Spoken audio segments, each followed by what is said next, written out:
this meeting to order, the Bucyrus City Schools Board of Education.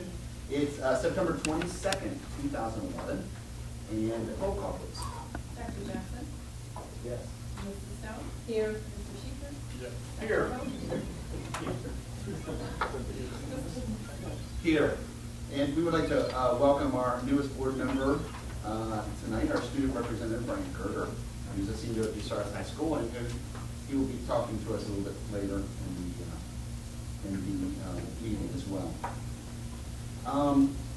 If we could all please stand, and we'll recite the Pledge of Allegiance, please. The flag is right back there. I pledge allegiance to the flag of the United States of America and to the republic for which it stands, one nation, under God, indivisible, with liberty and justice for all. Our first order of business is to approve the minutes from our regular meeting on July 21st, 2011. Do I have a motion for that? So moved. Support. Okay, we have a motion and a second. Any discussion at all? Roll call, please. Dr. Jackson? Yes.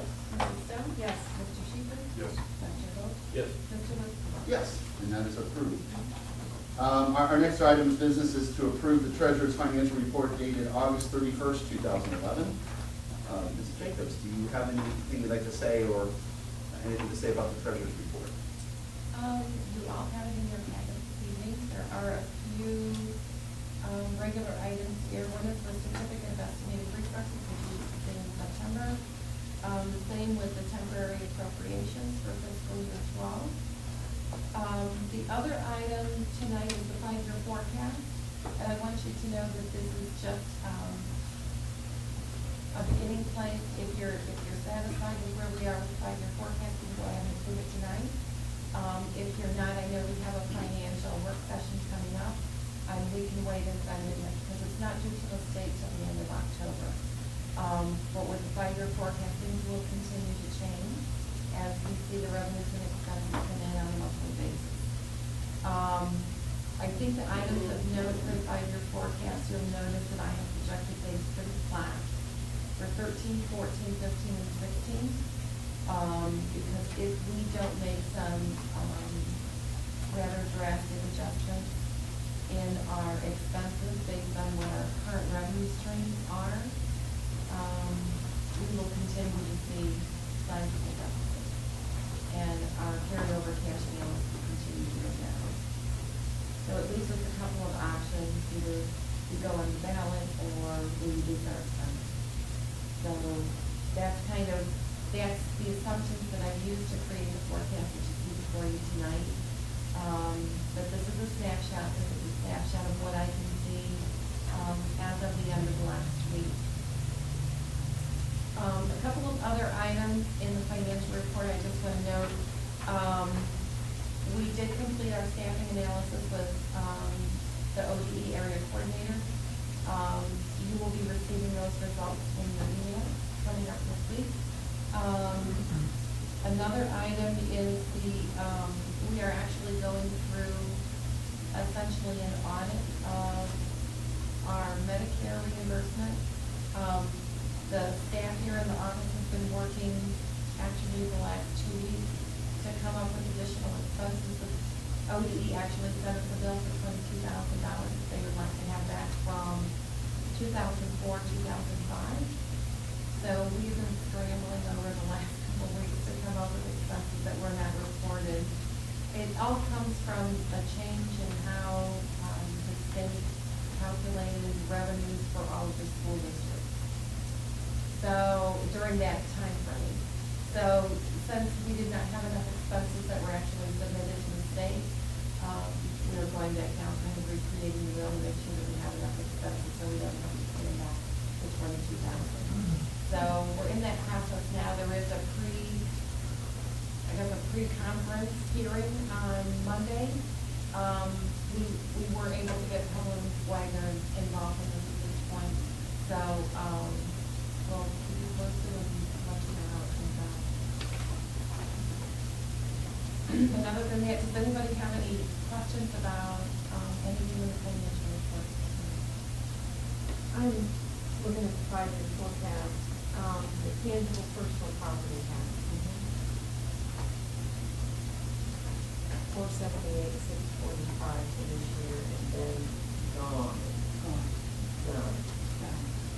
There's nothing there to help us get through anymore. No. And it's really interesting because that's going to have to remain a question mark, because the county auditor has had conversations with Mr. Kennel saying that tangible personal property is not going to go away for us. According to all of the simulations that I've seen of come from the state level, it says that it's gone beginning next year. So I thought forecast the worst case scenario, and if we're surprised with continued tangible personal property, then we'll be surprised. And actually, I used an amount that I received for tangible personal property in the spring, as far as what we will receive this year. So that still remains to be seen. What I heard was that the legislature can only act on budget 2 years at a time. So they went out 2 years, but what they're saying really don't count on that. People not doing this stuff. Right. The thing that's most outrageous to me about personal tangible property tax is we used to get over $1.5 million a year from that.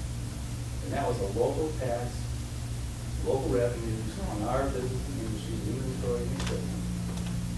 Taxed locally, the money never went to Columbus, it went to the county auditor, it was dispersed locally. In my mind, those are our revenues. The legislature, at least legally, took that away from us. In my mind, they stole it from us. Maybe illegal, but I think it's highly unethical for them to have done that. They replaced it with something called a commercial activities tax, which I think was a fair tax on businesses based on profit. Everybody assumed we would be held harmless if we would get some of that commercial activities tax. You know where that money is now? Down in the general fund. But Mr. Casey balanced the budget. Absolutely. And you know what? On our backs, exactly. Unconscionable. You know, legislators ought to be ashamed of themselves, taking our local tax revenues. It wasn't like we done in Columbus and give it to us in sales tax. No, that's right. This is from our local community. From my understanding, I think the city is realizing some of the same thing, and that's why the headline was being paper. They're having suffered the loss of that same thing in property tax. You know, we haven't had, I mean, fortunately for us, the voters did support us last November and supporting the switching into the emergency levy to continuous subsidy levy, and we got new buildings, but new operating money has been anything good. And it's hard pressed to balance or pay bills with the same money that you were in the 1990s. And if and when we have to go back on the ballot for operating money, I think it'll be in large part because of what the state did to the legislature. One of the pieces you'll see that Fred Waters provided for us is a graph showing local tax effort. And even though some of our charges, as far as the number we get from the state, has continually grown, our local tax effort has continually dropped for various reasons. But we have a chart that speaks highly of the struggles the work facing right now financially. Just this week, I had to submit the statement of fund activity to show for us to be able to demonstrate specific needs so that they can set the rates for the tax. School, we demonstrated these this year. It's a glaring piece.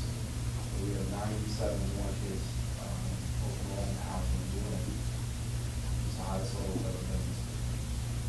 And 60, I believe 68, or 68 students at one community school. And so, you know, those two factors right there is really high. Well, part of the rhetoric coming out of the governor's office is they're going to redefine what a local share means. And you know how they're going to redefine it? You know, how much do we lose now in local loans? $5,200? Yeah, per kid. Yeah, per kid. You know what they're gonna redefine local share mean that we will lose per kid? Kind of too. Yep.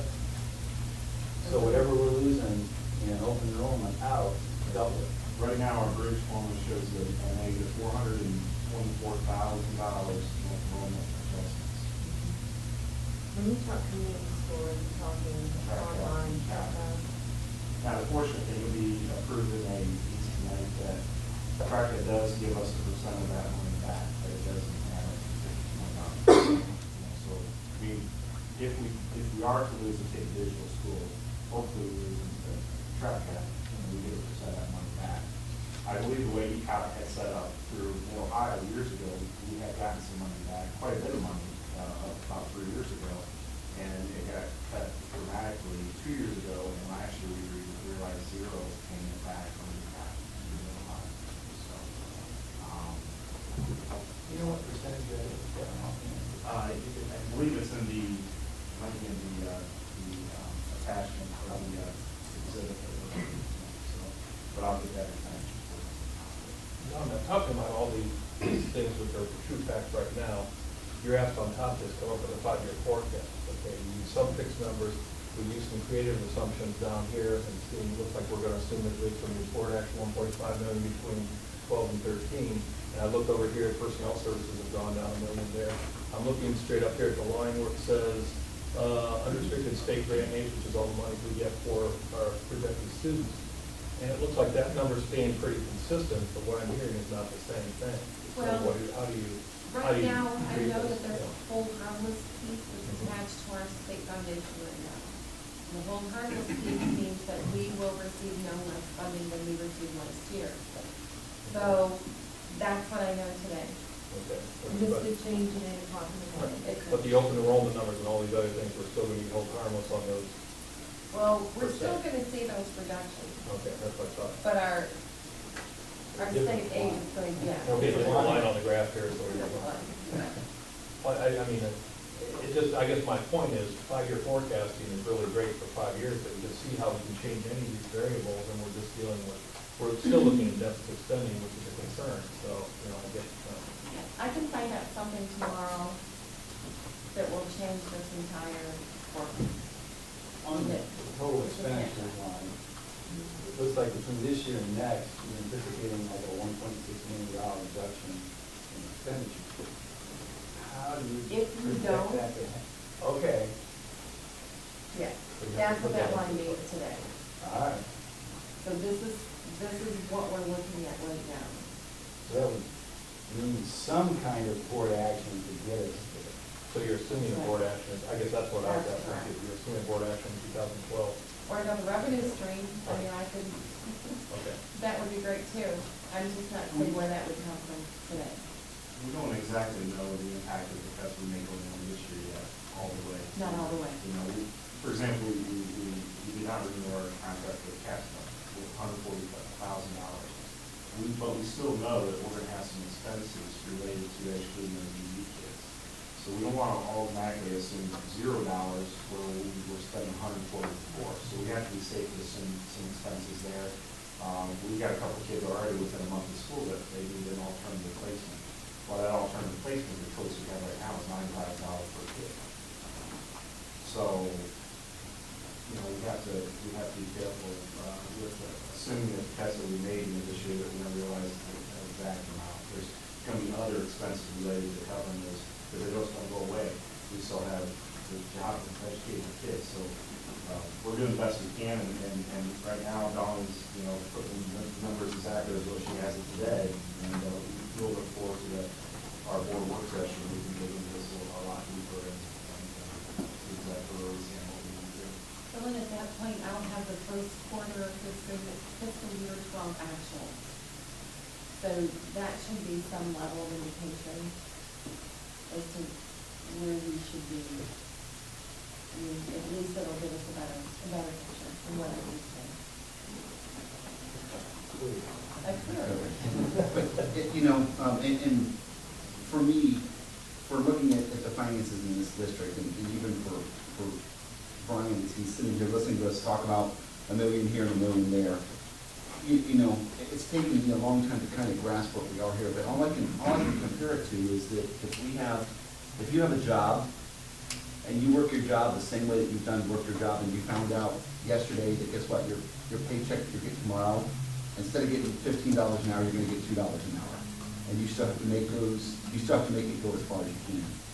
And that's as volatile as it is here, and we still have to do, you know, you can't just go to your bank and say, gee, I'm not gonna pay my mortgage here now. I mean, you still have to make it go as far as you can, and give the obligations. It's frustrating to me, because each time you come to a board meeting, you don't know whether it's gonna be good or bad, or if we're gonna be up or we're gonna be down, and it's frustrating.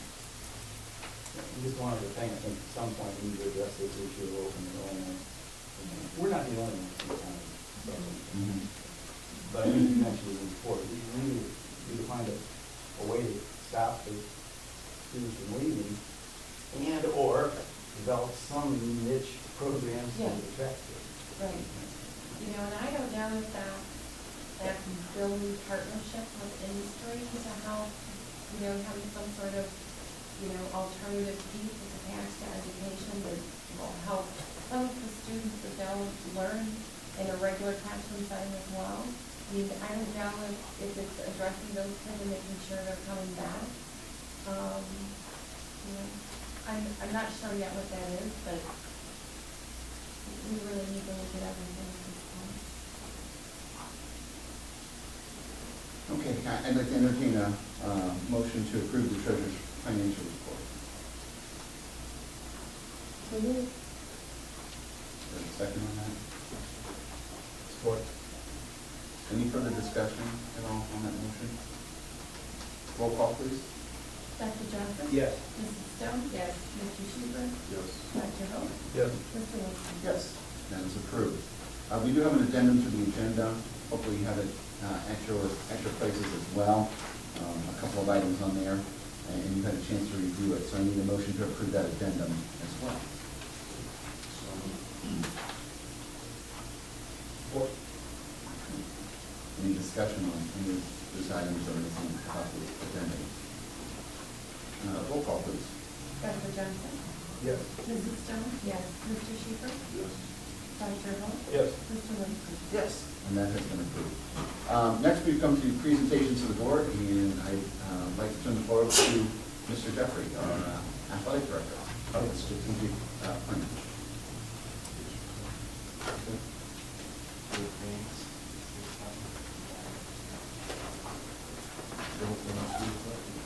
Okay, Mr. Kimball told me I had roughly 5 minutes, so I'll try and keep this as quick as possible. There we go. We met, just so you know, we met over the past year with several community members, several people of the district about strategic plan, an athletic strategic plan. It was one of my SMART goals from last year that I wanted to accomplish, and it's something that we were successful in doing, and we're going to implement, hopefully, with your approval, at next month's meeting. I'm not expecting to approve this tonight, but just presenting to you tonight to look over, and you should have a hard copy at your desk with you, and hopefully approve that next meeting. Our mission is the same as the mission of our strategic plan, so I don't think I need to read to you what the mission is to achieve excellence, realize unlimited potential, discover the passions, become outstanding members of society. We do not feel we need to deviate off that list. One thing we did come up with when we asked the different questions to our community members, I also supplied some students that actually turned them in. We asked them some questions, and these are kind of the values that we came up with. These are what our common threads, what our goals actually came to, and the committee felt it was necessary for us to, I guess, have some core values. Everybody and some organization has core values, and these are what our core values are: character, competitiveness, leadership, pride, scholarship, service, sportsmanship, and tradition is what we're looking for in our programs. Our goals: number one, by January 2012, the Bucyrus Athletic Council will create a comprehensive plan to develop competitiveness that our student athletes where they expect to win. They really felt that last part was important, where they expect to win, and when they step out in their athletic arena that they expect to win. We're not saying that they're going to win every time.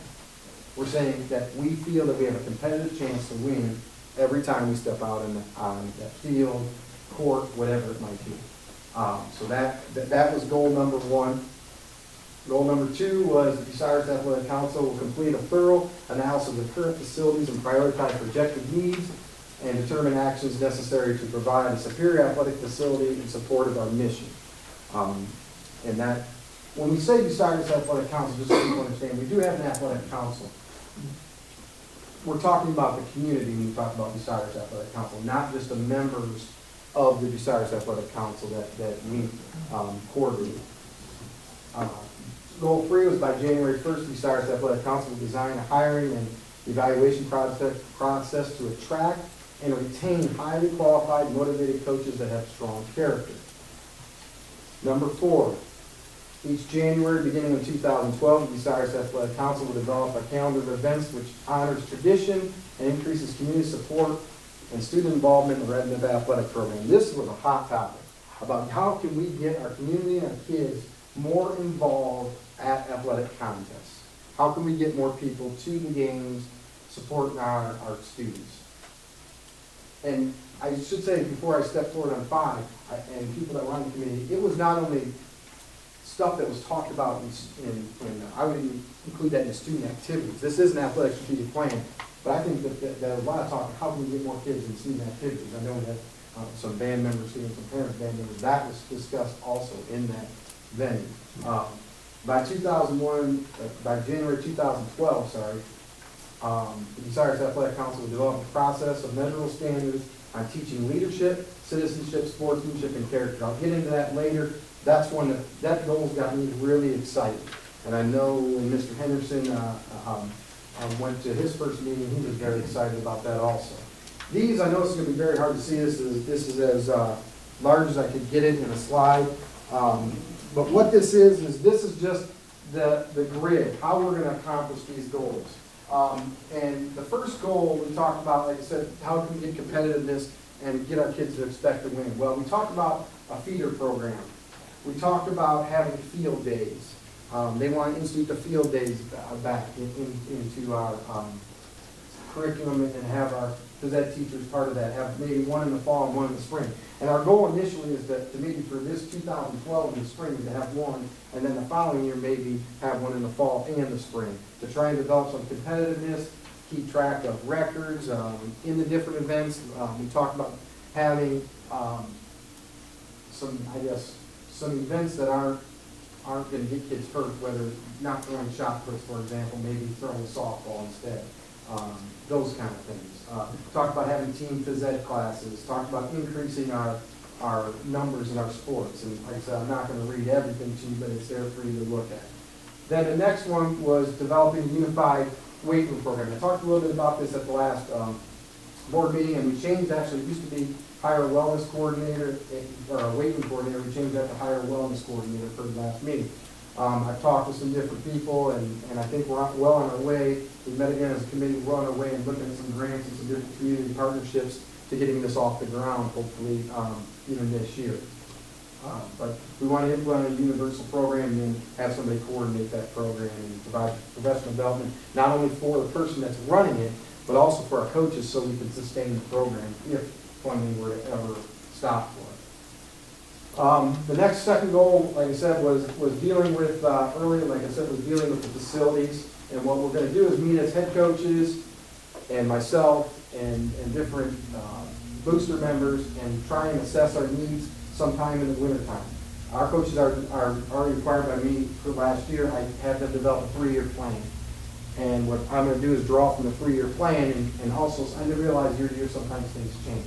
So we're going to try and look at future projects and how we're going to fund those projects and what we want to do and how the boosters are going to support that, whether the athletic department support that or whether they may eventually ask, I'm hearing the financial forecast, general fund, which I know there are a lot of dollars, and that's kind of why I stated the other two first.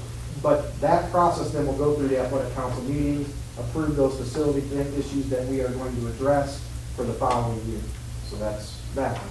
Hiring and attracting coaches. What they felt on this one was to get a committee together and actually have a 3-step process and have a tiered process where the first process there's a larger committee comprised of a parent of the sport, a student of the sport, and then some people on the committee, the principal, myself, and, you know, maybe a separate community member that's not a parent of that particular sport. And then what they wanted to do with that, they also wanted somebody in charge of, after that person interviews, to go and show them their community, sell our community, show them the different places in the community that they can go, show them around the school, show them our facilities to try and sell us. We realize when we're trying to hire coaches, and more, it's a match. It's not only there after a job in your district, you need to sell your district to them and sell them that it's a good match for them. So that's kind of the idea behind that. And then we send 3 to 5 candidates then to the AD, principal, and superintendent for final approval. We did say, because there are some jobs where we only get 1 or 2 candidates. If we only get 1 or 2 candidates, we thought of maybe skipping that middle step, not sending them through a 3rd interview, maybe just then going to the superintendent, to a committee, and interviewing final interviews there. And they also felt strongly to try and sustain coaches to implement a Coach of the Year, which will be on this next slide. This is the evaluation tool for improvement and retention of programs. Is the second plan of action of this goal. And what we looked at doing was 2 things, developing, I guess 2 main things as part of this, and there's some other pieces to that, but is implementing a mentoring system for our first year coaches, or within 5 years, matching them up with a veteran coach. We talked about that didn't necessarily need to be a head coach. That could be a long-time assistant that knows, you know, the ins and outs of the program and so forth. Because we have some very good assistant coaches that have put long years in here at this district that we felt could be good mentors for some of our young coaches. So that was one thing. We talked about having a Coach of the Year, which we will have a Coach of the Year, which I will bring the top 2 candidates to Athletic Council. Athletic Council then will decide on the Coach of the Year. That will go on a plaque with their name on it, on somewhere near the Wall of Fame. And it'll be a yearly thing. We did talk about if I didn't feel, or anybody didn't feel, it's based on character, their evaluation, so forth, and it's not necessarily wins and losses. But if we didn't feel that there was somebody worthy of that, rather than just giving it out to, let's say, Tom Jeffrey, just because Tom Jeffrey hasn't received it yet, that only if they merited it, if we felt it was merited, that we would do that. And that kind of explains on the next slide. And then the last part of that grid was we talked about the Years of Service Awards, kind of similar, and it's on this, explained on this slide right here, similar to what we do with our teachers and our staff now, honoring them for years of service, whether 5, 10, 15, 20, and myself would establish what they received for those, and honoring them at our yearly coaches meeting. We have a yearly coaches meeting in June that I distribute material and having them honored in front of their peers. We thought it would be a good time to do that. So that's what that is. And then the High Character and Self-Improvement Coaches Award, that's what I explained was Coach of the Year. There's your criteria, how we would select that coach. Number 4 was the development of that increases community support and honors tradition. This was an idea that was brought to me by a community member, actually outside of the committee. This person actually did not even come to a meeting that said, "Have you ever thought about this?" I brought this up at a meeting, thought it was a good idea. We want to develop a spirit committee. And initially what I'm going to do this year is try to meet the student council, try to get the spirit committee established. And we're going to try and get 3 students from each grade to promote school spirit and provide leadership. The idea behind that would be we let them in for free to the games. They would be kind of in conjunction with the cheerleaders, where we would provide them some sort of mentorship and leadership to help them get the crowds in the game. And I think that this has got me pretty excited too, that we can get this going. We also would be in charge of, establishing with student councils, pep rallies, different kind of promotions and those kind of things. And you kind of do that's what that plan of action is. The second plan of action was we would want to gather input on sources that allow us to evaluate and recommend how to increase student involvement in athletic contests. And I know Dr. Johnson was at a lot of meetings, and this is one of the things he really suggested was pulling our students. have exit interviews with the seniors. Now, I didn't get a chance, I wanted to do it last year, I was intention to do it last year, but just never got it done. But this will be something I do this year. And talking to our seniors, talking to some of those people, whether it be getting them in some leadership people, like some of the students that are here today, maybe you say, hey, I want you to meet with these 12 students and give me back feedback on how we can accomplish this, how can we increase student involvement, and have them be really honest with us on what we need to do. Why are people not coming to games? Why are students not coming to games? And those kind of things. We thought we could use Redmond time for this. We have Redmond time built into the schedule on certain days. We thought we could use that too. So that's the gist of that plan of action. Here are some examples. We didn't want to put this in a goal or a plan of action, so to speak, but these are some things that we talked about. More BS pep rallies, at least one per season, meaning one in the fall, one in the winter, that they used to do here. Most School Spirit Award, those T-shirts, free tickets, have awards for best dress, and like I said, I'm not going to read every single one, but those are some things that we thought could get the committee started. By January 2001, the Bucyrus Athletic Council will develop measurable standards on teaching leadership. This was very exciting. Like I said, this is probably has unlimited potential. And what we're looking for here is to get a committee together to develop some sort of leadership plan. Robin Pilgrim was a part of this this strategic plan, and she had offered actually to head this committee up, and she thought that we with the community connections and so forth, that we could establish some community connections and actually maybe get some funding for this leadership program. I know some things that were talked about were, and like I said, the whole thing is here to develop a process and get this committee to develop some sort of leadership program. But I know some things that were talked about were maybe even trying to get a leadership class in school as an elective, that for our students to take to develop some leadership skills and maybe have some different levels of that. Trying to see if I missed anything.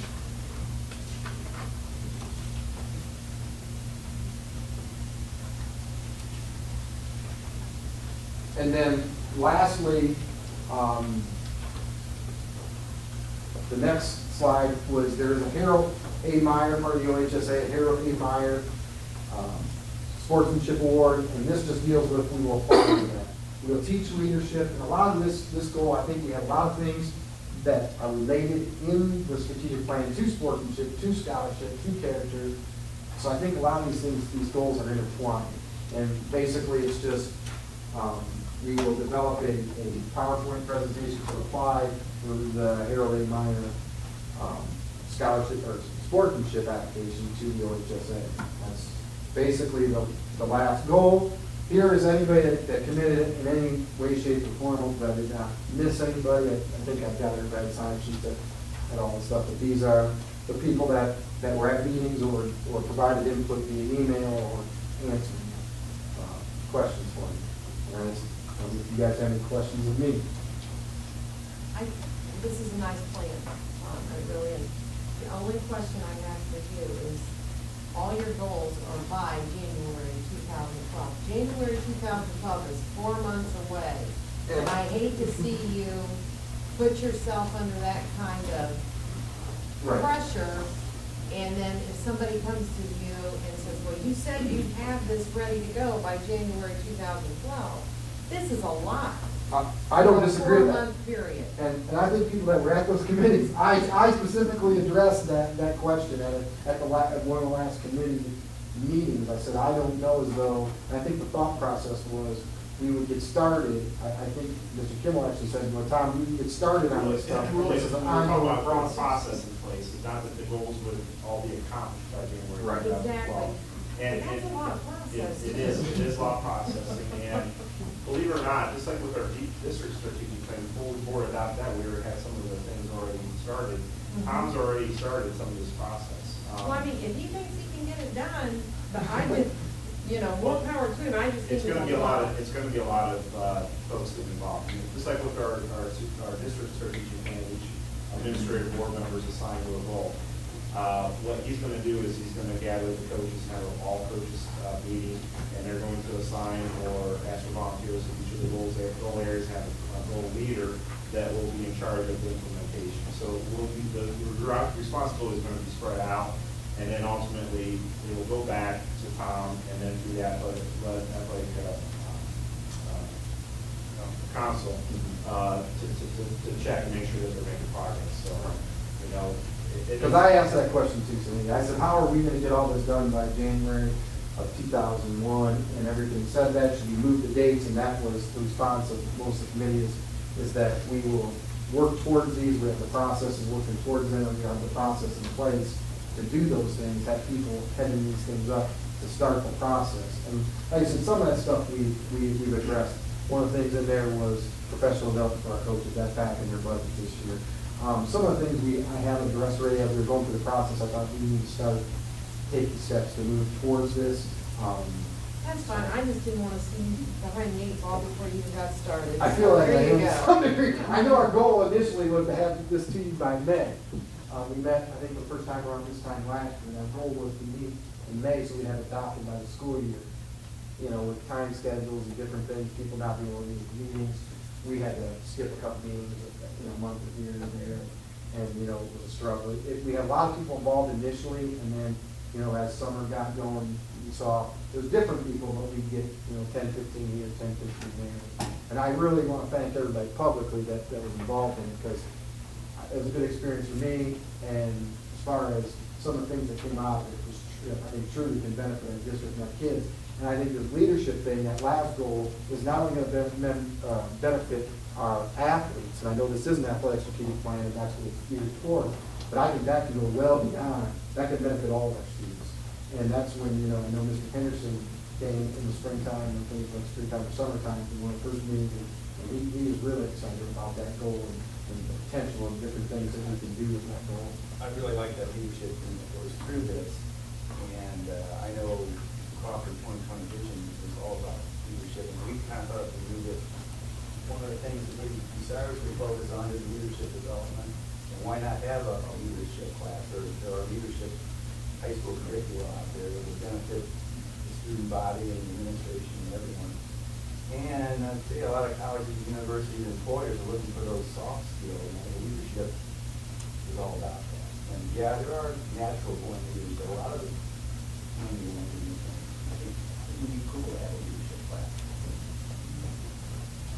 Tom, I want to commend you on achieving your SMART goal.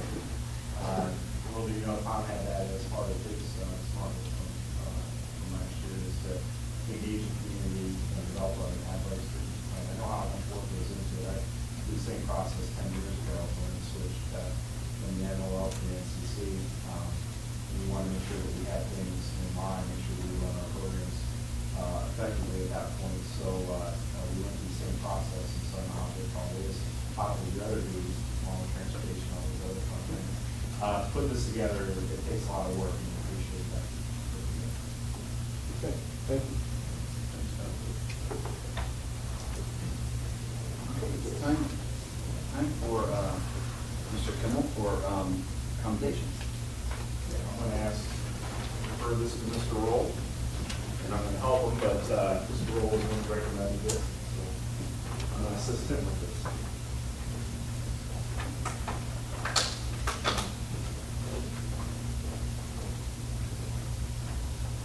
Both Ms. Allen and Mr. Neff are well-known and greatly appreciated for their civic contributions to our community and school district over the course of many years. And this evening's commendations, which are hard-earned and well-deserved, could be given in recognition of them.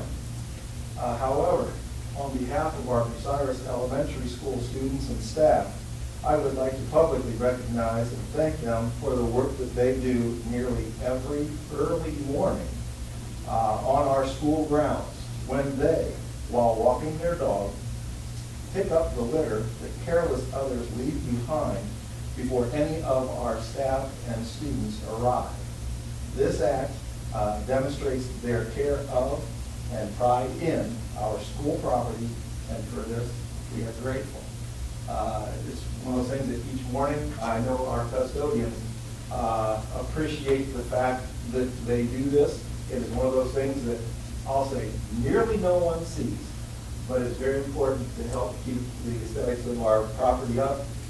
And one of the times that our custodians came to realize that they do this, I had to tell them, because the Neffs, by gosh, 1 week took a vacation. And all of a sudden, our custodians were like, hey, and Mrs. Berger, who I often talk to in the morning, that's with our police department, because our custodian's like, you need to inform the police department, they need to go over here and see what's going on. But when I inform them that, well, I'll tell you what, the reason that this is the way it is because our friend Mr. Neff and Ms. Allen, the reason you don't see this is because the police folks get here before you do.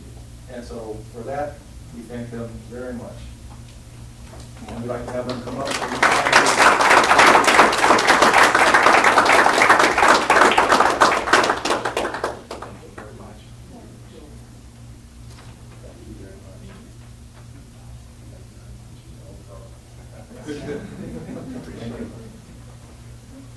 And while the Neff family is here, I'd like to preliminarily congratulate Alec on his the announcement. I think everybody read the paper earlier this week.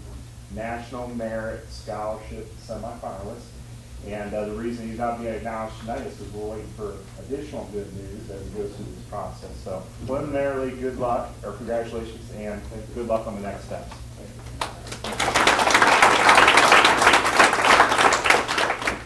Something that I know in my school down in Marion, we always tell the kids that the guys are always watching them. You know, so when they're out in the community, people see them do different things for the community.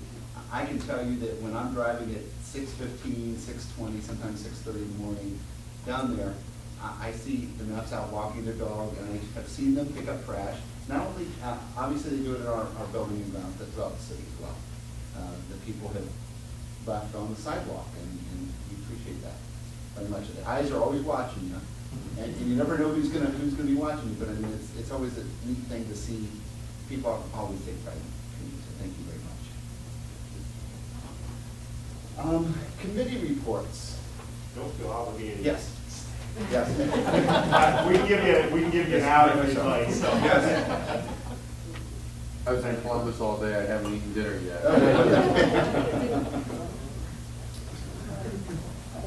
Thanks.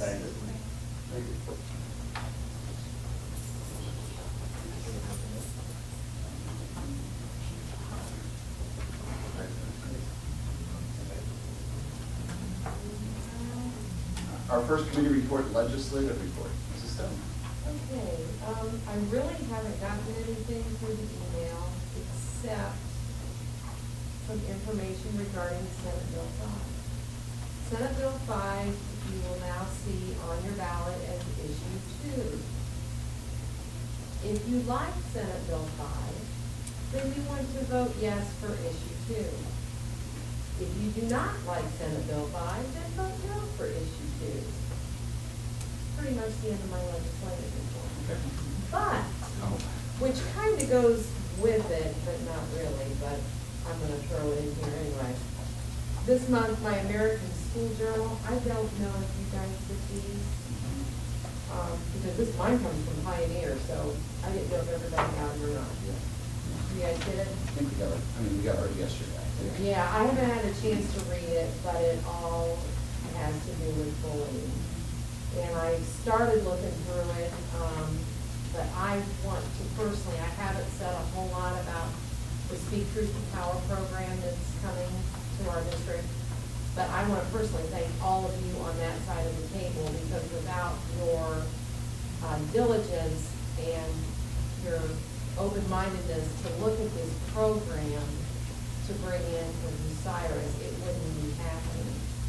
And I think we are certainly on the forefront. I think Bucyrus, we are a district that if we have a problem, we recognize that problem. Unlike some of the other districts who want to just sweep it under the rug and pretend like it doesn't exist, we're willing to stand up and say, it exists, we don't like it, and we're willing to try to do something about that. And I'm very proud of that. And I'm very proud of all of you for being willing to, you know, I know it's gonna be a little extra work, but being willing to do this and open up the doors and let this happen for our children and our teachers and our community. I would just add to that, saying I think that goes hand in hand with what's hopefully is a focus on leadership. And Exactly. that whole thing. And once again, I'll piggyback on that as well. So I see some wonderful things coming out of the elementary school through my daughter, and through some of the things that have been going on with some of the staff and counselors that are doing down there with the kids, and I appreciate that, and trying to make that an environment that everyone can live harmoniously, or somewhat harmoniously, but also, you know, make the kids know that, guess what, you know, they need to learn to live with everybody as well. So thank you very much for that. Athletics, Dr. Jones. Well, we just had the report that we've been anxiously anticipating, and I think it's a very robust, important work that we need to do.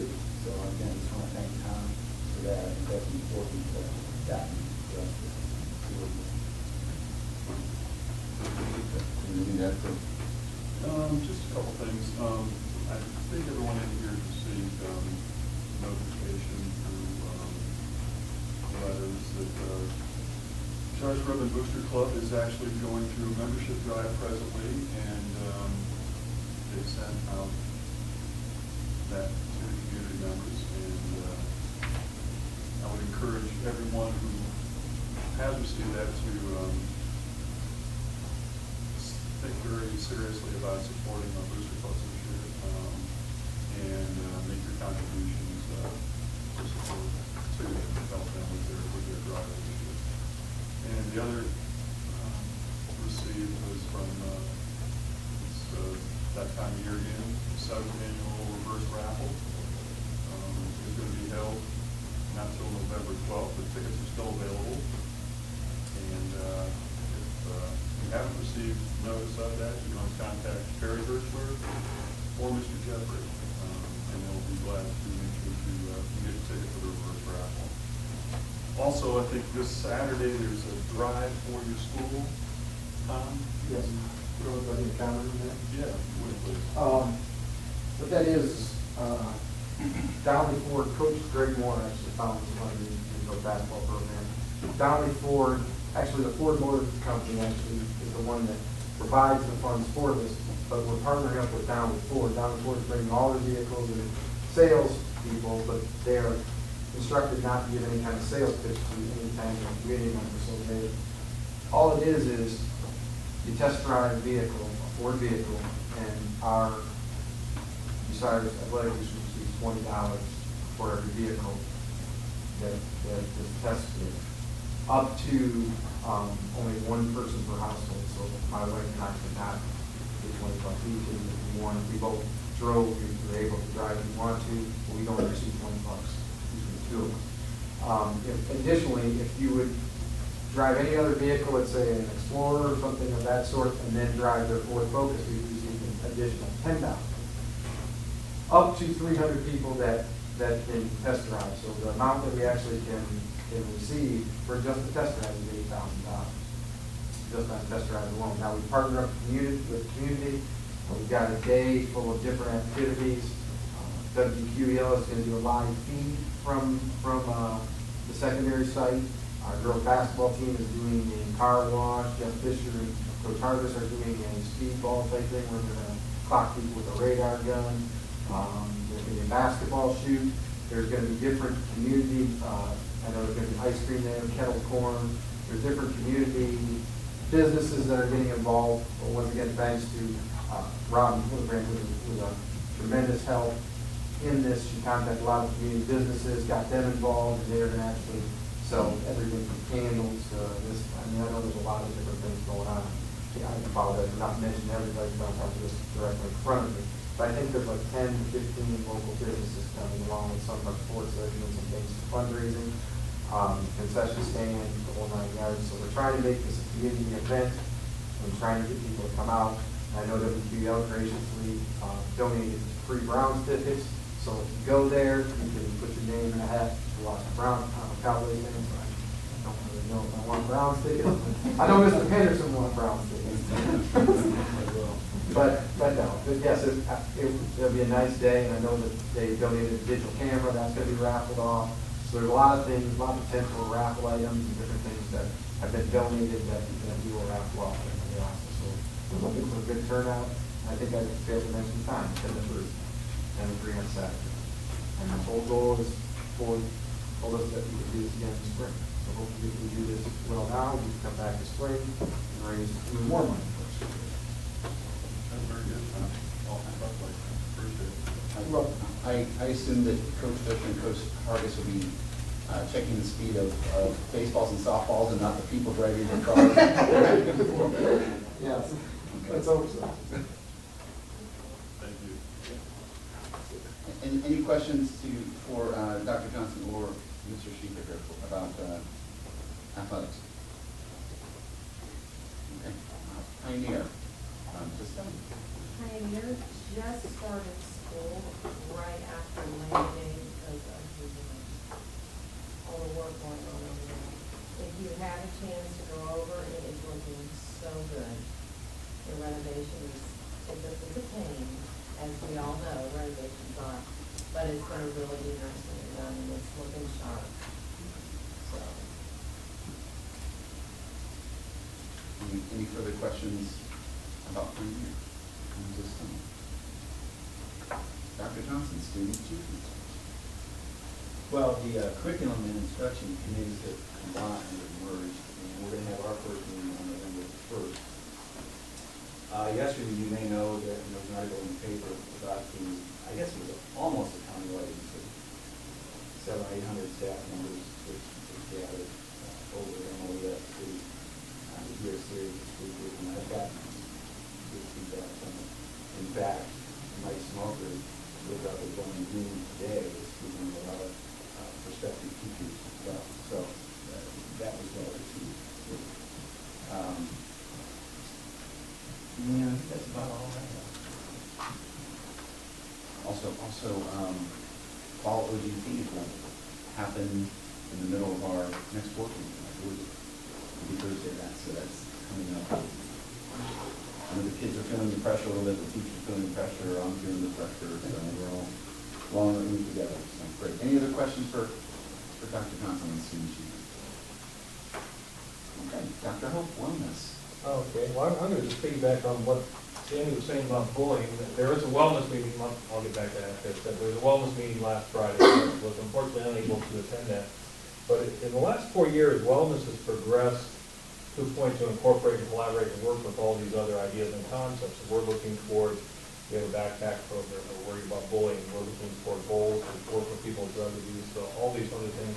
We also have the health side of things. We're trying to say, the president's plan, and we heard the NFL talk about 6 minutes of exercise a day, or a minimum for people, making sure our kids remain active, or eating healthy, and all these other kind of things. So we're sort of blending and working together. I think instead of everybody doing like policy and emerging some of their groups together, I think we're looking toward working with Tom, with the athletic department, and trying to work towards looking for wellness camps and so on and so on. But there are a lot of behind-the-scenes work, again, on the other side of the table there that our administrators are doing in this area. I really do appreciate the efforts that are going forth, and maybe they'll come back next month with more specifics as to what they're looking for. There's a lot of ongoing work that's really positive to see. Any questions for Dr. Hope at all? Well, and the other thing I was going to say, and getting back to Mr. Jeffrey, it's unusual to hear him give a lecture, and I just got a phone call while I was giving the lecture from him, because we're using our Twitter accounts or whatever those things are.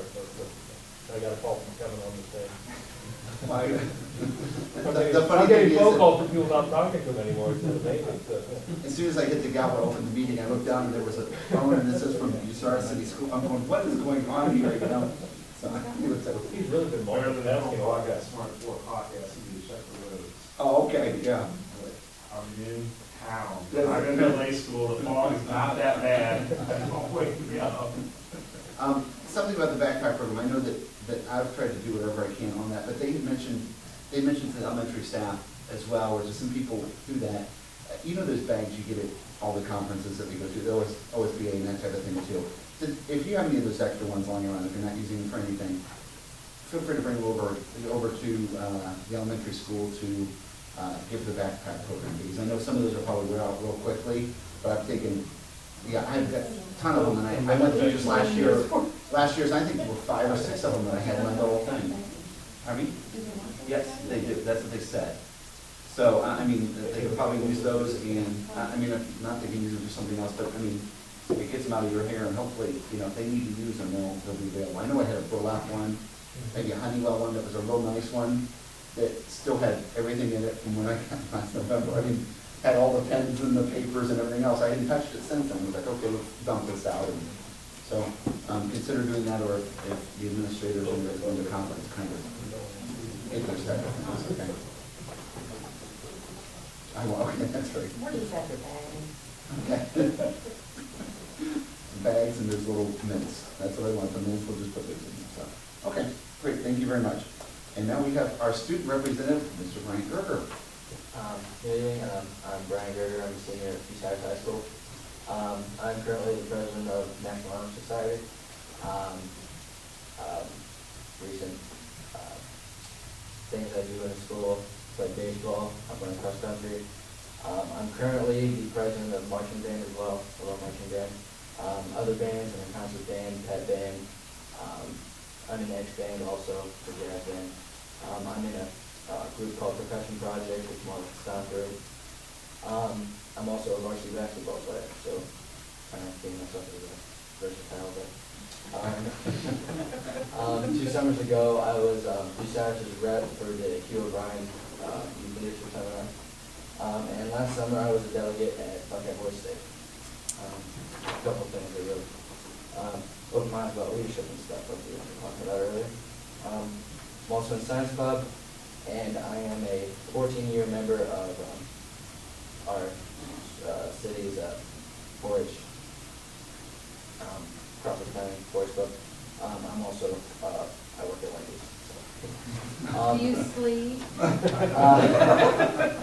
Not as much as I used to. Mr. Kimball will direct me to talk about some things that are going on in our school from the student's perspective. Recently, our school hosted a blood drive. I did not work it. I'm not an officer science club, but my friends tell me that it went really well. I gave blood, and it looked like a lot of people were donating. 13th of September, that's when that blood drive was. 6th of September was the annual volleyball game. I went to that, and it was very nice, like usually is. Upcoming events, homecoming. Everyone knows the 6th is the pep rally, the homecoming pep rally, where they'll introduce the court of the 10 girls who were chosen to be on court. Also, the 7th is the football game versus Colonel Crawford. I don't know when to play. That's also our alumni band night.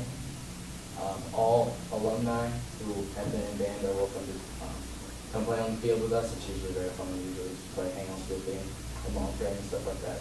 And then the 8th is the homecoming dance. And I know for a fact a lot of students are looking forward to that. That's all I had. And I also wanted to point on Mrs. Stone's report a little bit on the bullying aspect. Mr. Fisk, our band director, makes it apparent to us a lot that we need to help as a group. We're a big group. We need to help out with the bullying thing. He says he sees it a lot, and he wants us to cut down on that.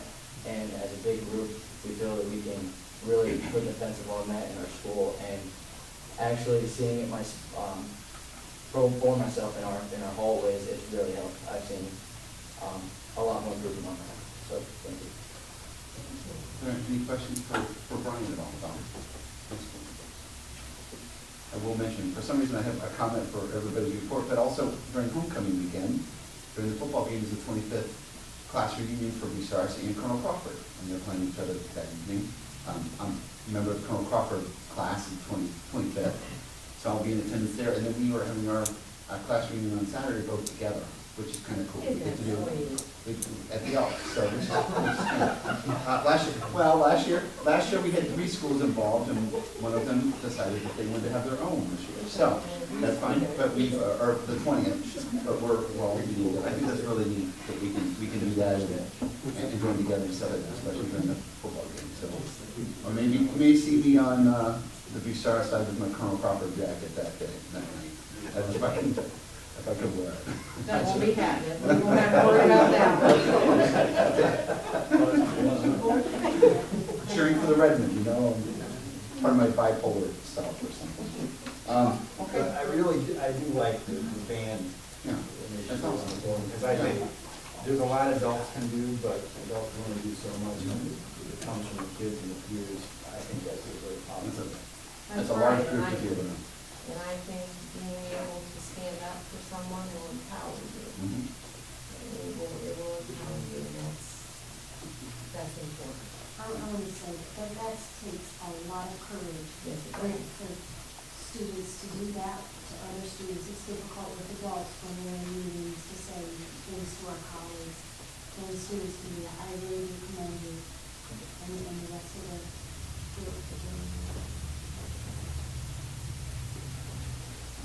Mr. Kimmel, Superintendent's report.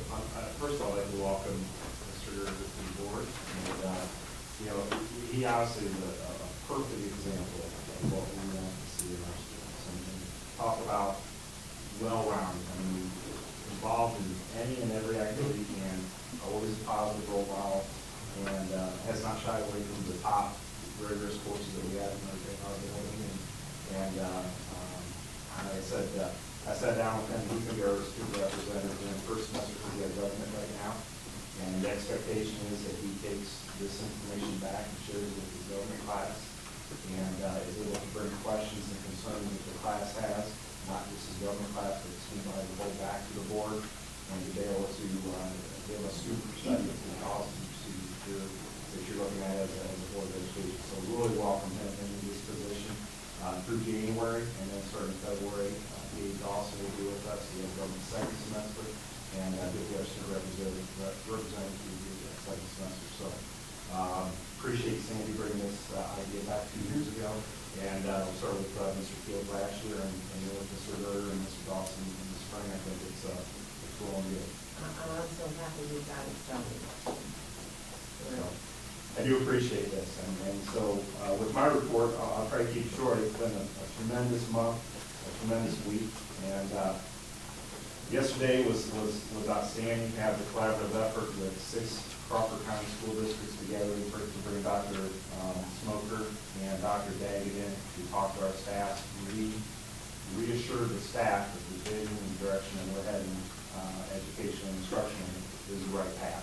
And so I was so excited this morning. I called Don at 6:30 or so. I was on the way to Canton for our legal seminar and told her, I said, you know, we have anything to be able to mesh in and reassure the staff that what we heard yesterday is the direction we're having. And so she put together a step for a paper for our bulletin tomorrow.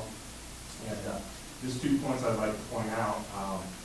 The one thing that Daggett spoke on is we hit hard on the rigor piece basis. You know, rigor is not possible without it being relevant to the kids. Relevance is what makes rigor possible. And I think that's an outstanding point when we're working with our teachers, that if the kids can't see the relevance of it, they're not going to be able to understand. So we have to make sure that our teachers take that extra step. It's not just a concept that's out there floating around. It really has to hit home. It has to have instill a personal touch to it, and how this is going to affect what we go through every day. So today's message was very well taken by our staff, and Dr. Smoker really just talked a lot about, you know, the reading process and reading right, and across all content areas. He was really for trying to make things simplified. You know, because we teach every standard that's out there. We'll be teaching this and lecturing 24/7 for 10 years. So he says, you know, we really need to pick out what's important and really work with these students on being lifelong learners. And so the message was simple, straight, that it actually backed up a lot of things in the direction I'm heading. So that was a good in-service yesterday. The second piece I'd like to talk about is last Thursday I had an opportunity to go to Berkler and Ecker's new superintendent wall update. So there's the handouts from that workshop. What an amazing building down on High Street. Isn't that gorgeous? Beautiful building. So then, and this was free of charge for all the new superintendents, so that was an excellent opportunity there. And then today I got an opportunity to go to Huffel and Wagner's update for two legal seminars in a week. That's tough. But wonderful speakers, Bill Peffel, Chris Williams, Cheryl Mahoney, all the people that we work for us in the district. And so I have tremendous information there. I'll be coming back and trying to decide to do that and share with staff what's appropriate for them to hear to keep us out of legal trouble. And so that was an excellent learning opportunity for me today, and look forward to sharing that. Dawn mentioned that Fred Waters was with us earlier in the week and shared our staffing analysis that we could get more information on. Last week, our dress code committee met. It's a subgroup of our student life goals. Sandy was there, President Irving. We have about 13 active members on the subcommittee that's going to be looking to discuss potential dress code / campus wear for Secretary of Banner next year. So you'll be hearing a lot of information from this group. They'll be going out to the community and having 2 open forums once the policy is looked at and deciding on what they want to have in this policy. The steps that'll occur is that the committee will get that together, decide on a definite policy, what color shirts, what color pants, what are some things we're going to have within that policy. It'll be studied. It'll be taken out to the community to be discussed in 2 different open forum opportunities, one before Thanksgiving, one between Thanksgiving and Christmas. We'll gather as much feedback that we can from that information. The committee then will compile that and bring it to you as a Board of Education for potential January reading, potential February board action. So it's something we've passed around for a couple of years now. And to be quite honest with you, it's time to either do something with it or not do something with it. We've talked to school districts that have studied it and implemented it and been very happy. We've talked to school districts that have studied it, taken it to the board, and decided not to do anything with it. So ultimately, that policy will be something that we'll look to share the information that we gather and look for input from this board on the direction we should head with that. So we have a lot of information coming on that. Next piece, next Thursday and Friday we have a senior project training going on in this room. That's the 6 Crawford County representatives from the 6 Crawford County schools. They each assembled a team, and this is in line with the Crawford County 2020 vision of providing senior project capstone projects in service, work with our senior students out in the community. And so Bucyrus has chosen to be the pilot program to lead the other Crawford County schools down that path. And we are actually hosting the trainer that nationally trained educators this summer in Nashville that Mr. Henderson attended. We're bringing that person into our district, and so next Thursday and Friday, all day, we'll be training a team of 5 to 8 people from each district in Crawford County in this building. So we're excited about that opportunity and the opportunity that our students are going to have doing internships out in the community, giving them a taste of what's out there and available. One of the things we heard yesterday at the in-service, not only do we have the 2 nationally known speakers, we had a panel of business leaders that spoke to our teachers, local business leaders, such as the what's the gentleman that leads the hospital? What's his title? CEO. He came and spoke about the business side of things, the job opportunities that are available out there, the problem they're having recruiting professionals. And so our teachers were able to hear there are jobs out there for young, educated talent. And so and we can talk to our kids about that. Yes, we want them to go to college, get a degree, but maybe hopefully follow a path such as Adam and come back and be part of the community as a professional leader. And so it was good to hear the business side of that. It flowed right in with what Smoker and Daggett were telling us with regards to what we need to do instilling in our kids, soft skills, the things necessary to go out and get a job and be successful, staying out of trouble, showing up to work every day, being responsible, respectful, those types of things. So that was encouraging. I could go on and on, but that's the end of my report tonight, and I look forward to discussing a little bit about the maintenance plan that we're going to meet. Thank you.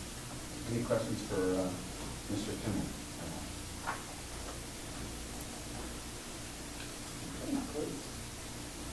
An opportunity now for any of the public to address the board if there's anyone that would like to. Okay. Nobody knows. Then we can go into the personnel certified staff. Mr. Kimmel. President Lipscomb, on the board under personnel certified staff, it was recommended the Board of Education A approve a one-year limited supplemental contract as per approved supplemental salary schedule to the following personnel for the 2011-2012 school year for extracurricular activities pending completion of all state board requirements 2. Stuart Ackerman, freshman class advisor, half contract. Robert Chevalier, teacher leader, resident educator program coordinator. Aaron Eckert, freshman class advisor, half contract. Nancy Fisher, entry year mentor. Derek French, teacher leader, grade 3. Nicole French, drama advisor. Tammy Wertz, elementary grade level chair, special education. Kim Haldeman, entry year mentor. Tara Ham, entry year mentor. Kelly McCarthy, home instruction tutor. Lori Rager, entry year teacher mentor. Item D, approve limited supplemental contracts with 21st Century Community Learning Grant program tutors not to exceed 20 hours or 4 days per week for the 2011-2012 school year to the following personnel effective September 19, 2011 at $27 per hour to be paid from the 21st Century Community Learning Grant Centers Grant to Nancy Fisher, Amy Moody, Rhonda Shifley, Sean Tyner, Becky Godfrey, Johnny Potter, Donnie Studer. Item C, approve the substitute teacher list for Middle Ohio Education Service Center as per Exhibit D. Do I have a motion to approve? I'm sorry. We have the agenda items. In addition to item A, approve one-year limited supplemental contract per approved salary schedule to the following personnel for the 2011-2012 school year for extracurricular activities pending completion of all state board requirements, duty bride, home instruction tutor. Okay. How about entertain a motion for items A through D on the certified staff personnel? So moved. Any discussion on any of those items? Roll call, please. Dr. Johnson? Yes. Mrs. Stone? Yes. Mr. Schieffer? Yes. Dr. Hope? Yes. Mr. Lipscomb? Yes. And the personnel certified staff has been approved. Mr. Kimmel, the personnel classified staff, please. President Lipscomb, members of the board, is recommended the Board of Education A approve a change in employment status for David Brown from Buildings and Grounds Maintenance Technician to administrative position of Director of Maintenance effective September 26, 2011, to be paid as per the administrative salary schedule. Item B, approve changes in employment status for following personnel. Paul Tackett, head custodian to custodian, effective August 29, 2011. Edward Connect, food service truck driver, buildings maintenance engineer to head custodian, effective September 12, 2011. Item C, approve an unpaid leave of absence for Joyce Hahn to beginning October 14, 2011 and ending October 25, 2011. Item D, approve a one-year limited supplemental contract as approved for supplemental salary schedules for foreign personnel for 2011-2012 school year for extracurricular activities pending completion of all state board requirements, including a favorable background check. 2, Taylor Baum, head swim coach. Item E, approve a limited supplemental contract for the 21st CCLC program secretary not to exceed 20 hours, 4 days per week for the 2011-2012 school year to the following personnel effective September 19, 2011 at $12 per hour to be paid from the 21st Century Learning Centers grant to Justine Museball. Item F, employ the following personnel on a substitute basis as per approved salary schedule for the 2011-2012 school year pending completion of all state board requirements, including a favorable background check to Melissa Shuttler, C. Aaron Wilson, Caitlin Yancey, Mary Ann Zimmerman. Item G, approve the following student workers as cafeteria helpers at the high school at a trained wage of $1.50 per hour, 5 days per week, to Michael Bartlett, Anthony Edmonds, Amy Michalak, Brian Thurman, Matt Zackro, Aaron Neal Cooper, John Gallant, Ronnie Noggle, Bryce Williams. Addition to item F, employ the following personnel on a substitute basis as per approved salary schedule for the 2011-2012 school year pending completion of all state board requirements, including a favorable background check to Cody Wilson. Do I have a motion to approve the personnel classified staff items A through G, including that item that on the agenda that's added to F? Second. Any discussion on those items? Roll call, please. Dr. Johnson? Yes. Mrs. Stone? Yes. Mr. Schieffer? Yes. Dr. Vogt? Yes. Mr. Wilson? Yes. And that is approved. Mr. Kimball, the business items, please. President listens members of the board. It's recommended Board of Education, item A, enter into an MOU with the Bucyrus Organization Support Staff, BOSS, to modify the terms of the collective bargaining agreement, specifically addressing custodial/maintenance provisions as per Exhibit E. Item B, approve the bus routes for the 2011-2012 school year as they've been established, but retaining the right to make adjustments as needed as per Exhibit F. Item C, approve the following personnel changes to the 2011-2012 Mid-Ohio Education Service Center contracts as per Exhibit G. Kim Charleston, 21st Century Program Tutor, up to 20 hours per week, 4 days per week, $27 per hour, effective September 19, 2011. Patrick Hedges, Educational Attendant, 7 hours per day, 5 days per week, $8.32 per hour, effective August 23rd, 2011. Linda Hess, Adjustment Salary, effective August 23rd, 2011, $9.25 to $10.16 per year, years of experience. Caitlin Rebond, 21st CCLC Program Tutor, up to 20 hours per week and 4 days per week. $27 an hour, effective September 19, 2011. Brandy Senior, Educational Preschool, additional 3 hours, 4 days per week at a rate of $8.32 per hour, effective August 23, 2011. Angela Shipman, Educational Attendant, Fairway Preschool, 6 hours per day, 4 days per week at a rate of $9.25 per hour, effective August 23, 2011. Item B, approve the dropout retention and recovery program for the Bucyrus Secondary School as per Exhibit H. Item E, contract with ESCCO 2080 City Gate Drive, Columbus, Ohio, for a hearing impaired student at a cost of $25,751 per student per year, to be paid from the Ed Jobs Grant as per Exhibit I. Item F, approve the school food service vending agreements with Ohio Heartland Community Action Commission Head Start as per Exhibit J, and the Sunshine Child Care Center as per Exhibit K. Item G, approve a correction to the 2011-2012 addendum to the Crawford County General Health District nursing contract from $567 to $661.50 for coverage of kindergarten screening. Item H, enter into an agreement with Tri-Rivers Educational Computers Association, TRECA, for the provisions of support service for the fiscal year 12 as per Exhibit L. Item I, approve the 21st Century Community Learning Center grant support staff pay schedule as per Exhibit M. Item J, adopt the job description for the Director of Student Services as per Exhibit N. Item K, approve the 2011 federal poverty guidelines sliding fee scale as follows. Item L, accept the following donations Bucyrus City School District Staff Scholarship Fund, an amount of $348.75 from Bucyrus City District employees. Bucyrus Elementary School, $100 from the miscellaneous school supplies.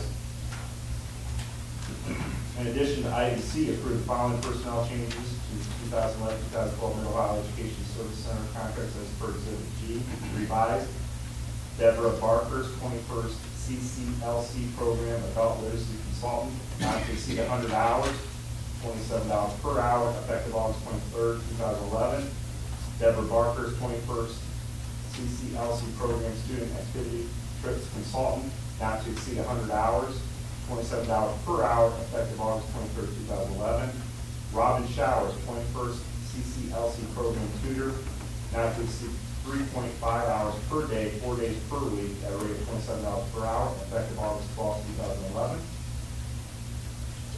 Can I entertain a motion for the business items A through L, including the addition to item C under addendum? So moved. Support. Any discussion on that item there, in business items? I have a comment, if I could. Yes. You didn't notice that until we were reading it, of course. Item E, if it's a private organization, you can use that down to the time. You can only pay other school entities or hire personnel on its own.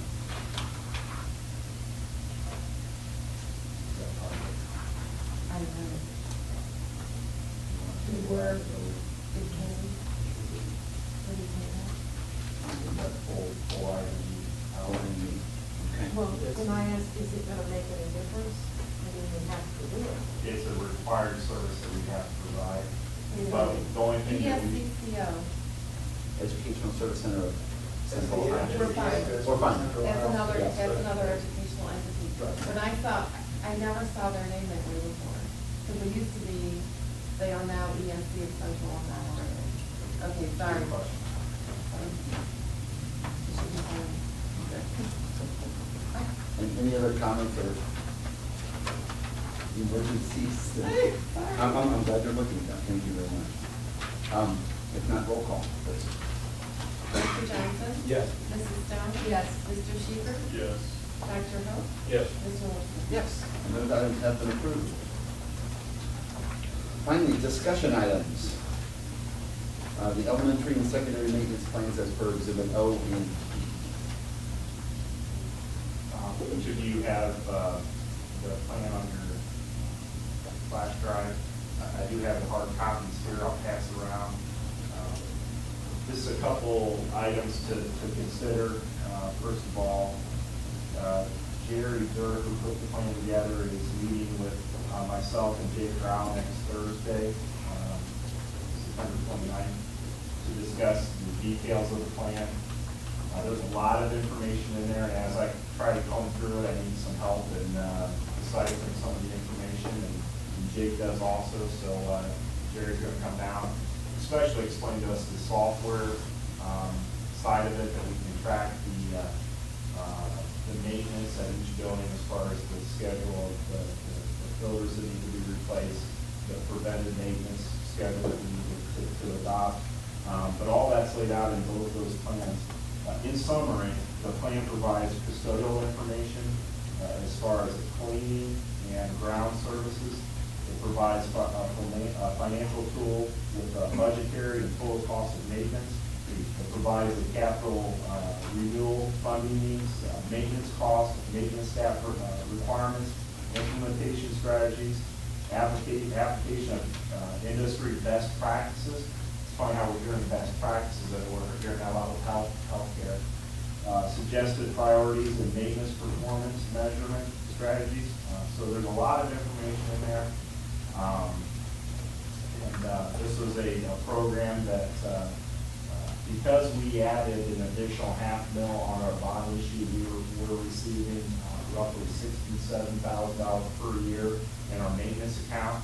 We had not touched that for 5 years. We have a total of about when it started, it was about $330,000. We have been putting off some maintenance issues. We're starting to get some of those things taken care of now, and we're using some of that money. We also have a $500,000 that's coming in on permanent improvement that brings $67,000 per year. We've done things such as renovate some of the annex building, put a new roof on that annex building to protect our investment back there. So one of the things that I would ask the board consideration of is next time we have a work session, to take a look at our identified needs with regards to maintenance and come up with a priority list. That's probably an exercise that you went through before and taking a look at. For example, the lights out at the football field, replacing of those poles, potential fencing that needs to be replaced.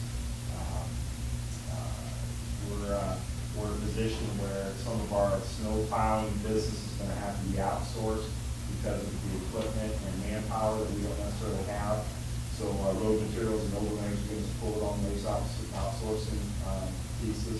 But there's a lot of maintenance type issues that it's been very beneficial to have Jake Brown in the position he's in, because he's really hit the ground running and quite honestly save the district quite a bit of money, because he's able to do a lot of the work that we typically would call somebody else in. He's handling a lot of those issues in-house. And so look forward to working closely with him in a supervisory role and looking to address some of our maintenance issues. Any questions on that? It's not for, I'm not asking for potential adoption tonight, this discussion, and so as you have an opportunity to read through that, if you have questions, I'd be more happy to answer this for you. You can take a look at it and we can discuss it during our work session. I know it's 114 pages. I'm thinking it's not it's a couple medium type of yes, it's not, but it's just as exciting as one. Some of the things in there we may have our hands tied with regards to, for example, some of the custodial recommendations as far as the amount of staff that they're recommended. We may not necessarily have the ability to staff it to the level that they say. But that's okay to give them different columns as far as the expectation of cleanliness. And there is different categories that we're already starting to share out. Mr. Roll has a copy of some of those standards and kind of a checklist of what each custodian should be doing each night, based on whether we have 4 custodians or whether we have 5 or whether we have 6. So it kind of breaks it down with, if this is the current staffing level and you're not going to increase with where you're in a position to do that, here's kind of the things that you need to do. But it may be not as regular as what it would have been done if we had more staff. So we'll make the plan work with whatever level of staff that we're able to put forward. So we're just looking at a plan that we paid them to develop, and the question is, do we adopt it? Yeah, we paid for this plan to be developed. It's customized to our square footage, our needs, our systems, preventive maintenance is needed. There's a software program that we hope to get up and running for Jake to be able to manually input when the filters were changed out, and they'll give them a schedule of when we need to change them again. The preventive maintenance pieces that we need to do with our systems, as far as the upkeep goes, that we provide him a checklist. Okay, here's the August checklist. These levers and the filters need to be changed. Here's going to need to be oiled. Here's going to need to be cleaned out. It's a very detailed list, and so it gives Jake direction on keeping our facilities up and running efficiently. And the implementation of this is our responsibility, and the cost to incur will be ours too. We're just paying them for to do the report. Their piece, Jerry Durr's piece is done. That's the evidence of what they have right there. They turn it over to us, and now it's our job and responsibility. And Dawn and I were looking at some of the budgetary things. We're close to what we budgeted for maintenance. And so in one of those sheets, it has a list of all the times that they started meeting with us back, I think, in 2008. There's been 16 meetings that he's come and met with different folks. And so, like I said, we have another follow-up meeting next week. We're not incurring any additional costs. They're receptive to coming in and teaching the new kid on the block what that means and how we can implement that program. So. but we may have to invest in some software. That's the question I have, because it speaks to going to the OFC website and punch in our username and password. When I tried to do that on my own, I wasn't able to get in. So hopefully Jerry can come and put up some of that information. But if it does require some software, it's going to be minimal cost to get Jake up and running. That's fine. That is some software that we have looked into previously. That's the School Dude software, but it's very simply it's a time frame management tool that we will now be able to implement with Jake being in that position. I think that'll be very helpful. Well, even though we have, like I said, around 300,000 sitting in that maintenance, our folks are cleaning with so equipment that's outdated. Most school districts that have gone through a building department like what we have floor scrubbers. And I know people laugh and talk about riders, like getting bones. But I tell you what, we've had one demonstration with no one's scheduled next week. It's going to be a little bit of an investment, but the cost savings with regards to time and energy and effort, I mean, they're quite. They've got these machines down to a science, and they do a tremendous job cleaning those facilities. And the old ones where you couldn't get up to every nook and cranny, actually the riders maneuver better than the actual walk units. And they clean the floors much quicker, and so we've got to look at giving our folks as good as they need to do the job if they want to. When we look back to HVAC units and we're talking about best practices and other things, and still having a feeling that maybe we got a little bit of lemons on our hand here too. This agreement doesn't address the status of the equipment we got out there. Most of the warranties of the equipment that we're sitting with right now is out of warranty. We have control panels in our systems, our HVAC systems. Every time we replace a panel, it's $1,800. Panel, and we're replacing 12 to 15 of those per year. And that's standard best practices, or is there something wrong there? It's I don't know exactly what the deal is with those. We didn't have the cost we had when we were running the old equipment. We just kept running, we kept breathing dirty air, and it wasn't a problem. But these new systems now that are more expensive to run, they're much more expensive to fix when you go down. It's not a $100 fix, it's $1,800 every time you open up that panel and replace because the computer chips in, and it's sensitively that little panel costs. And so, and the thing about it is if you don't replace that $1,800 part, that system does not work at all in that room. So no air movement, cool, heat, nothing. It doesn't run. So I can't answer your question for sure. I don't know if it's all the equipment, shoddy equipment, or that's just typical replacement. I'm just under the assumption, just thinking if we got something brand new and it's not working now, that there's some responsibility from the original manufacturer or installer or anyone on those lines. I haven't seen a whole lot of cooperation for those folks that have done work in our district through the subcontractors. The holdup right now with our AEP rebate is one of our contractors refuses to hand over the billing, the direct billing that they charge to purchase the equipment. And so I'm making personal phone calls that are not getting returned.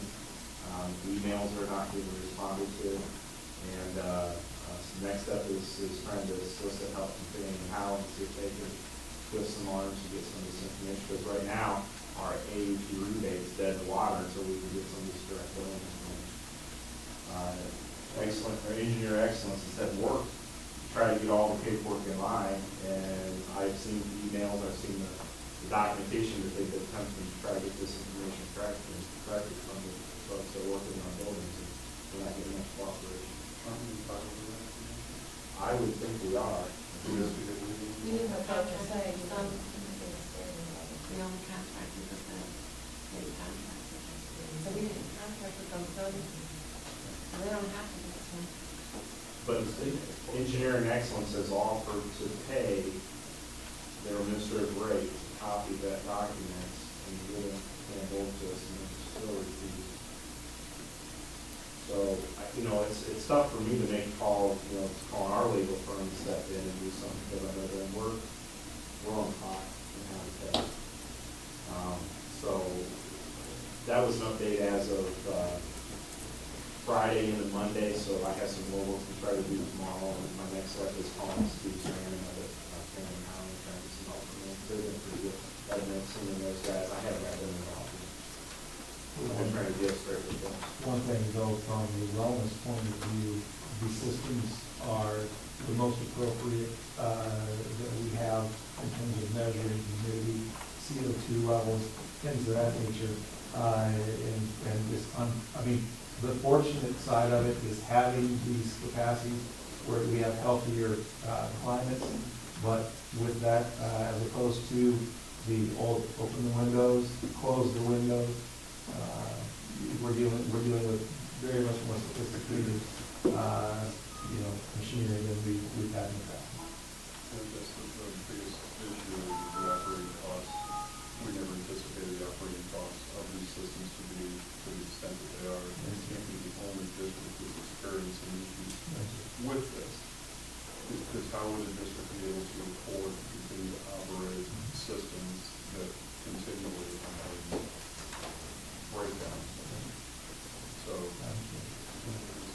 that is an unfortunate, collateral impact in districts that, we didn't have these costs before, and now we do. So I think that is probably more the rule than the exception.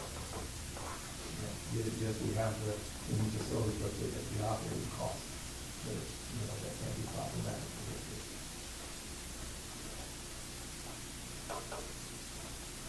Take a look at it for our work session that we can coming up. Second item there is the OSBA Central Region Conference. I don't know if you received the email, we got one today, but they were saying that they were starting prompt at 6 o'clock. This is the schedule of the speaker, so just so you're aware of that. I don't know. Yeah.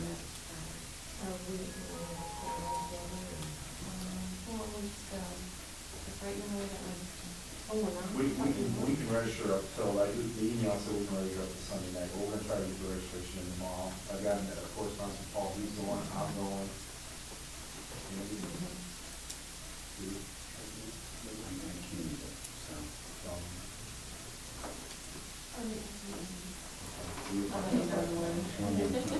We'll get it registered and we'll get a time we can do that together.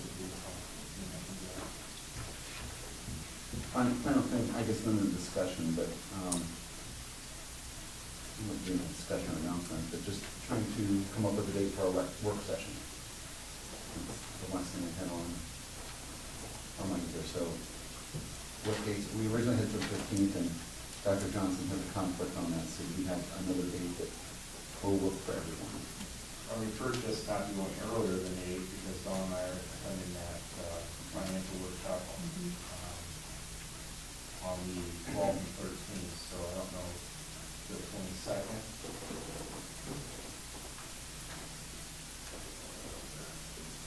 I'm not having to choose with the last 2 weekends, but I'm not sure if I'm moving to the 5. Do you go back to an evening? I think we need to start thinking about this in October, quite honestly. Get a game plan as to where we're going.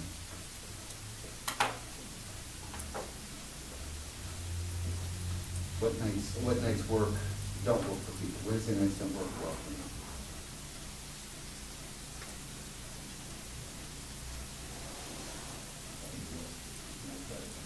Okay, so Wednesday nights are not.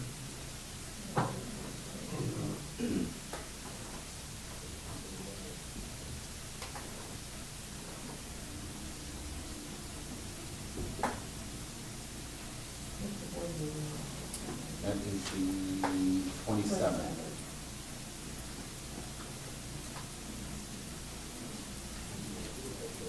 Can we do something the week of the 17th? Tuesday night or Monday night? I cannot do Monday night. Okay. I can do Tuesday night. The 18th? That works for me. Okay. Dr. Hope? I think that'll work better than the Thursday would. Okay. And Mr. Schuster? Okay. Now, what time is convenient for everyone to start? Or Dr. Hope, what's a convenient time for you? You guys want to start at 4, I can come back. Let's start it. I mean, with five, I mean, the late hour would probably be I better. mean, if it just depends how long we're gonna go, I mean, sometimes I don't have it. Probably. If we do, I mean, do we want to try 5? That's fine. Okay. 18th at 5 o'clock?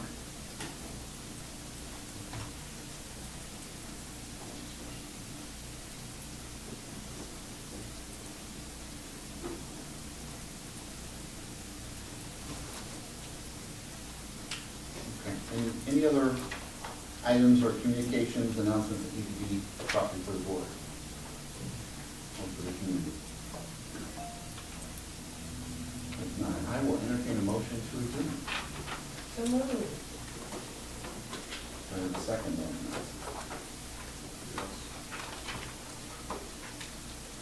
Roll call, please. Dr. Johnson? Yes. Mrs. Stone? Yes. Mr. Schuster? Yes. Dr. Hope? Yes. Mr. Listman? Yes. And we are adjourned. Thank you all for